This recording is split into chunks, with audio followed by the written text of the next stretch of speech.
Isipin ng isang mundo kung saan may diskriminasyon pa rin na lumalaganap sa Pilipino laban sa kapwa Pilipino. Si Carlos ay isang Pilipino na nagtatrabaho sa ibang bansa upang magbigay puna sa mga kakailanganin sa araw-araw na pamumuhay ng kanyang pamilya.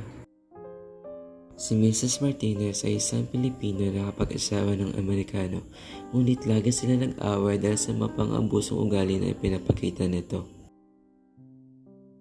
Si Mrs. Martinez ay naninirahan sa Amerika kung saan nagtatrabaho si Carlos at siya ring amo.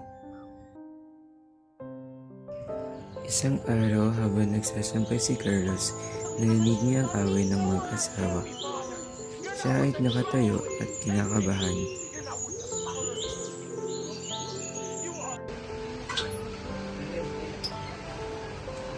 Hoy, ikaw! Di ba sabi ko sa'yo linisin mo na yung kusina pati yung bathroom? Sige po, Mrs. Martinez. Gagawin ko lang po. Then go! Hindi naging madali ang naranasan ni Carlos bilang isang OFW. Hindi siya tinatato ng tama ng kanyang amo.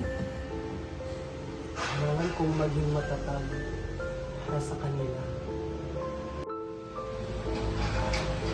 Carlos! Nasaan ang tsako?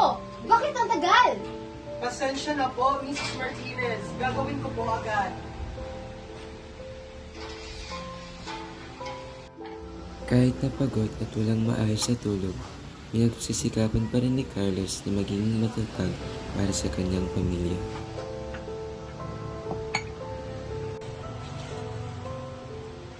Ang bagal! Akala ko ba kayo mga Pinoy ay magaling sa pagiging katulong?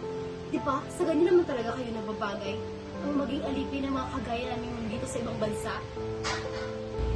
Pasensya na po, Mrs. Martinez. Hindi na po mauulit. Parte ng kanyang araw ang pagtanggap ng diskrimina galing sa kanyang amo na kapwa niya ring Pilipino. Sa kanyang kwarto, siya ay lihim na nagsusulat ng mensahe para sa kanyang pamilya. Labis na itong namimiss at binalikan ang masasayang alaala.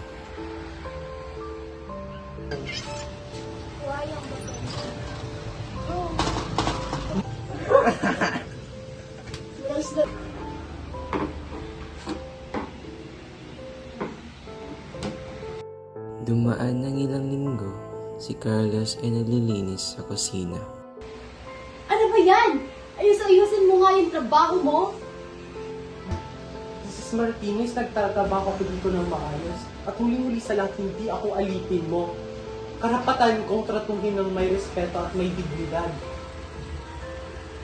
Handang-handa ako magbanat ng buto, Mrs. Martinez. Pero hindi ako sasang-ayon sa pang-aabuso mo. Dahil sa pagpupursige at determinasyon at dahil sa katapangan na pinakita ni Carlos, huminto sa pagdidiskrimina si Mrs. Martinez. Nandito pa rin ako, pero ngayon, alam ko na ang halaga ko. Hindi ako alipin. Ang determinasyon ni Carlos ay manatiling matibay, isang ilaw para sa iba na nakaranas ng parehong pagsubok sa ibang bansa.